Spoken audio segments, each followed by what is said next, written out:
Welcome to Ruins and Haunting Heritage. My name is Dr. April Bisa. I'm an associate professor of anthropology at Vassar College, and this is my archaeology seminar for the fall 2020 semester.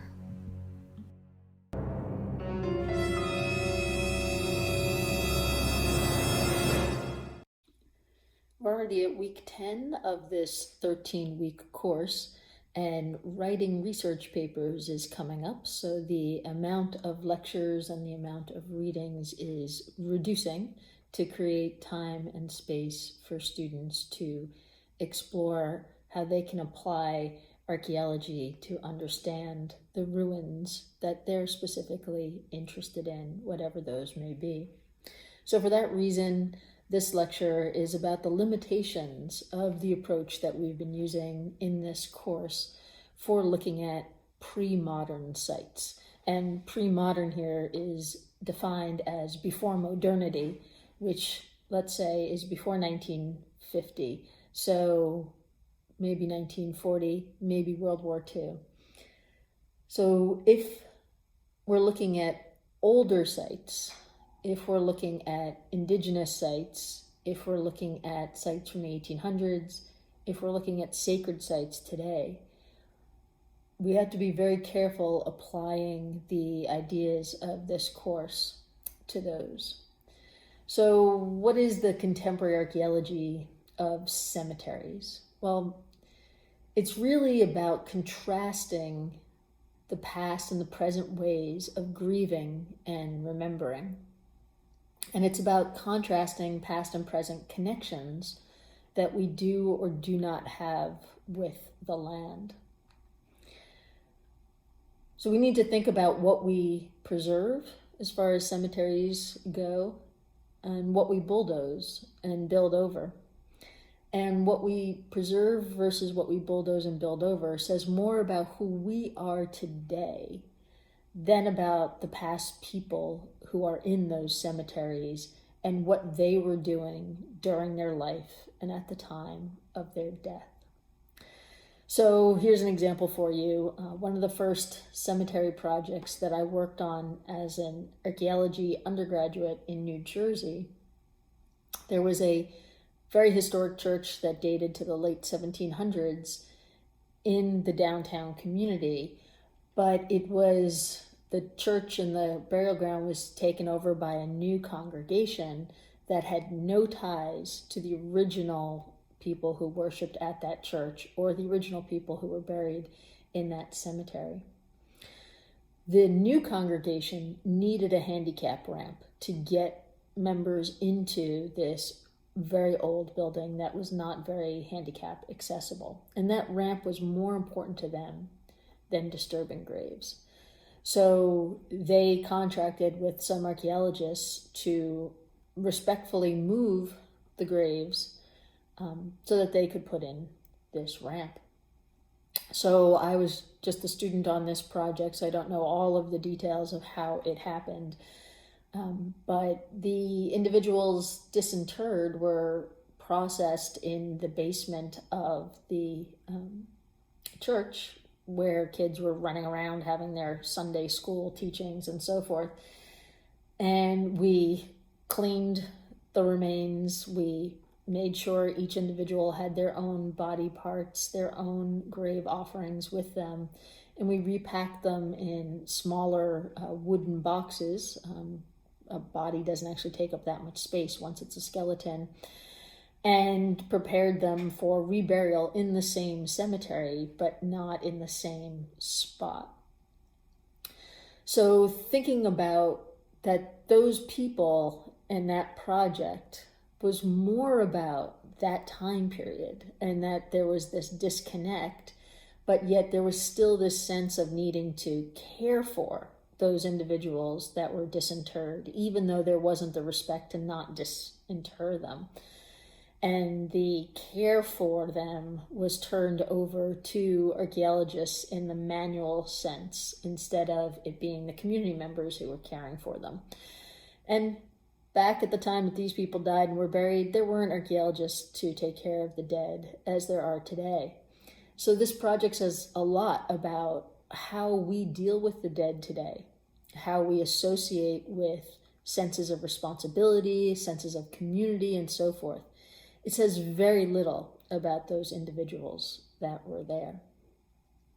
So to learn about the past people using cemeteries, we have to put the dead within their context, using provenience, artifacts, sites, and landscapes. And general disclaimer here, archaeologists rarely dig humans. We rarely dig graves in North America today. We have more respect for especially our indigenous ancestors, but also ancestors in general, that the only time that archaeologists excavate them should be when those graves are going to be destroyed, say by a construction project, and hopefully when the family members, the descendants, the community that those individuals are still associated with give permission to do so. So these individuals from New Jersey, letters were sent to next of kin, asking for permission to do what was done.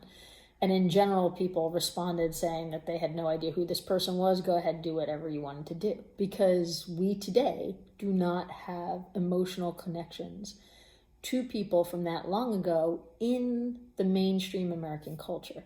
That doesn't mean any subculture, any individual culture, any indigenous culture that exists today doesn't disregard the connections the way that mainstream American culture disregards those connections. So that said, if you do want to learn about those individual people, you need to be with those individual people. So since we don't dig graves most of the time, archaeology about cemeteries is not actually about the people in the grave. Right?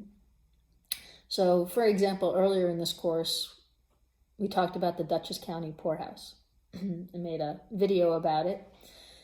And one of the things that we've been doing at the Dutchess County poorhouse is we've been trying to compare admission, discharge, and burial records to what is on the landscape, not excavating any graves, just using the grave markers and the spatiality of them, where the markers are, how they associate with each other, looking for patterns, and so forth. One of the few patterns we've been able to find is that there are several babies that are buried adjacent to each other. So this is the stuff of archaeology. It's about the materiality. It's not about those records, right? That's history. The archaeology is you could use those records as contextual information, as cultural information, but you're looking at the sites, the artifacts, and the landscapes to do a deeper analysis or a different analysis than can be done with just the records alone. This is because all records are incomplete, and we want to see what does the physical evidence show that might contradict or supplement what the written records are about. So this is archaeology, the tangible, the thingness of death, the thingness of grieving, the thingness of remembering, the thingness of forgetting, right? I don't have to tell you people's names. Archaeologists don't care about individuals in that way. Whenever archaeologists talk about individuals, like George Washington, an archaeology of George Washington would be essentially an archaeology of an early American president. We care more about categories. That's getting back to our taxonomies. Who individuals are is not interesting to anthropology because anthropology is about groups and cultures. Back to cemeteries.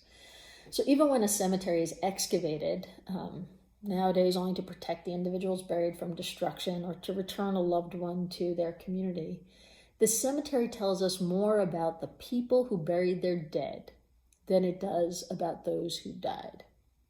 This is partially because people do not bury themselves. You could try to bury yourself, but at some point you're going to get up to like here and then you can't complete the project of burying yourselves. So those who bury us or cremate us or leave our bodies unclaimed dictate how we are to be remembered and forgotten in this thingness sense, not in our writings and our journal and in the minds of our loved ones, but in this physical sense that archaeology works on. So only those people and their culture know the true symbolism of what we are buried with, how our bodies are prepared for burial and why, and where we are buried and why. So when you're not part of that culture, you're looking at it in a very different way, right? It's about your culture and how your culture connects with or doesn't connect with that other culture. So the artifacts would be burial offerings or gravestones. The sites would be cemeteries. Could be the location within a cemetery, the association with other things in the cemetery. And the landscapes would be where the cemetery is located. These things, the burial offerings, the cemeteries, the gravestones, where the burial is located, together can tell a story when interpreted using the appropriate cultural knowledge system, or ontology, which is a word that we covered earlier in the course. So, for example, mainstream news organizations love stories of graves that contain swords. They immediately say that the person in the grave must have been a warrior, and certainly a male. They do get extra excited, however, if they think that it was a woman who was buried with a sword. And then they start with a headline is something like, Xena warrior princess found. So suddenly the story is that this grave and this individual must have defied gender norms and therefore was honored in death with a sword. But these male-female gender norms that they are ascribing may have had no relevance to the culture that that individual was from. And that burial alone suggests that those gender norms did not apply. So these news stories are more about how today's media can only come up with one story of a sword-bearing woman than it is about the woman buried with a sword centuries ago. I'll give you a second to think of another woman with a sword. I don't know of any very mainstream American stories of women with swords other than Xena warrior princess, which by chance I tried to watch an episode of the other day. I was desperate for something to stream that was mindless, and I guess it wasn't that mindless if it wound up in this lecture, but it doesn't really hold up very well for me.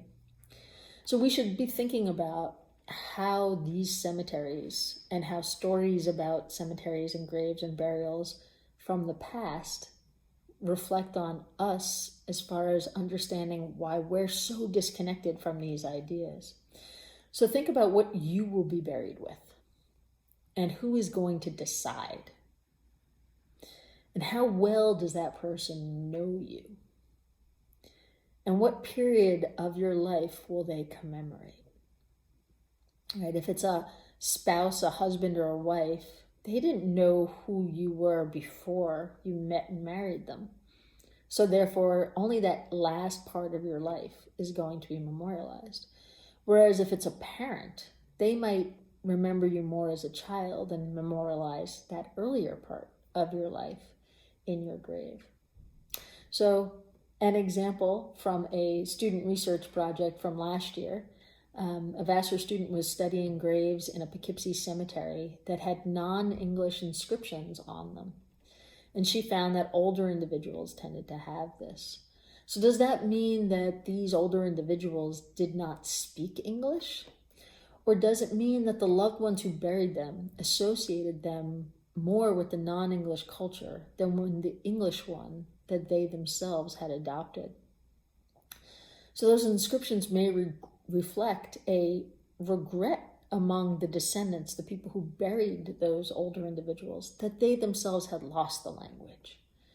So relationships between people within a community of grievers is what that cemetery and those stones are encoding, more than that older person never spoke English. They might have spoken English all of the time, but the way we remember each other is how we mark each other in this materiality of cemeteries.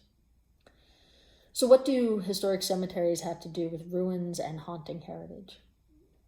Well, communities used to care for their cemeteries and visit their dead often. We now pay money to a cemetery association for them to do that care. We might live far, far away. We might never go back to see our loved one in the cemetery, no matter how much we cared for them during their lives. But cemeteries that predate such organizations, or for example, church cemeteries for which a church is no longer standing and may have fallen into ruin, that cemetery itself is likely to have fallen into ruin. So these abandoned cemeteries and abandoned churches are places that our culture says are surely haunted, but I would say it's us that are haunted by the disconnection that those ruined cemeteries reveal to us. Seeing others forgotten and uncared for is unpleasant. And if ghosts are about protesting injustice, then an overgrown or demolished cemetery should certainly have ghost stories. Seeing the ruins of a cemetery is also a critique on our community heritage, or lack thereof. When we wonder why a place has been abandoned, it reminds us that we don't belong. This landscape was inhabited by somebody else earlier that we don't remember. So if it's our places are the homes of those that we should remember, then we should have some respect for them. So when you see a building that is a ruin that doesn't make sense to you, are you haunted by what happened there, or are you haunted by the fact that you don't know what happened there and that your place isn't exactly your place? So this goes back to an example that we used early in the course, that as soon as you move into a new house or apartment, you redecorate the whole thing to exorcise the ghosts of the people who lived there before. It doesn't mean that your place is haunted by the people who lived there before, but your mind is haunted by the idea that people lived in your place before. So if you're driving around your hometown and there's this old ruin and you have no idea what it is that ruin haunted, or are you haunted by the fact that it's not really your place if you don't know what that ruin is? Somebody else had a history there. So if we want to think about how these places, how these landscapes were the homes of somebody else before us, this brings us to indigenous cemeteries and sacred sites. And I would say that it is inappropriate to use theories about capitalistic cultures to interpret the artifacts, sites, and landscapes of those for whom modernity or supermodernity is not central to their way of life. So we should not put the ideas of the book After Modernity that we've been going through, we should not put the ideas of contemporary archaeology onto the past cultures themselves. It's really, these hauntings are about us looking at those other sites and looking at those other cultures and dealing with our own ghosts, our own injustices. So being careful here, anthropology is about cultures where you look at the culture in its own terms as best that you can. So the trope of the haunted Indian burial ground is the default explanation for many a ghost story that takes place in suburban or urban America. The ghosts here are more likely the ghosts of capitalism and its tendency to care little about the history of land. Americans know enough to know that every place likely has an indigenous history, but they rarely know enough to say what tribes or nations claim that same land today. There is a guilt of injustice, but not enough of a respect for or interest in indigenous lives to do anything about it. So there are certainly indigenous spirits that are not at rest, but co-opting indigenous ghosts to explain the deaths of non-indigenous people today is in itself an injustice. So returning to Jeb Card's book, Spooky Archaeology, that we read earlier in the course, he has this to say about haunted burial grounds. The trope of the native burial ground is deeply embedded in colonialism and is part of the larger myth of the vanishing native and the extinction of indigenous people. The sympathetic nature of the haunted native burial ground that such places victimize white intruders becomes both a form of appropriation of indigenous identity and an impression, and a convenient way of mythologizing the landscape. Doubtful or blatantly invented Native American legends are a staple of North American paranormal tales, with otherwise clear European roots. He goes on to explain how the Amityville Horror story and Stephen King's Pet Cemetery, among others, are examples of how fictitious indigenous burial grounds are places in American ideas where evil dwells for revenge. So that's discussion on page 42 to 44. On page 100, he says, the Indian burial ground curse in North America reflects imperial fears and guilt more than it reflects any older beliefs. So thinking about how disrespectful it is to blame the problems of today on angry Indian ghosts, right? Just take a moment to think about that. Like, that is extremely disrespectful. So we need to be very careful when we are interpreting ruins and haunted heritage, that we are being reflective of ourselves and not creating further injustices by finding easy examples that must explain why a place makes us feel unease. So this unease is this sense of guilt, this sense of disconnection that is internal to American culture. Don't get into psychology. It's not what's in your mind of an individual. That's not archaeology. Archaeology does not care about the individual. It only cares about what the community, how communities think and how communities remember, not individuals. So sacred places in general exist outside of linear time. Not just cemeteries and churches, but places of beauty and wonder like the Grand Canyon. These places are about connecting with timelessness, not about death, wealth, or justice. We don't commercialize and consume sacred places like modernity has taught us to do with everything else. Therefore, sacred places, more than any other place, should not be co-opted to explain injustices and hyperconsumption. There may be spirits there, but there shouldn't be vengeful ghosts. So do not use ghosts and the idea of haunting to disrespect the dead. Don't use the dead to fight your own battles.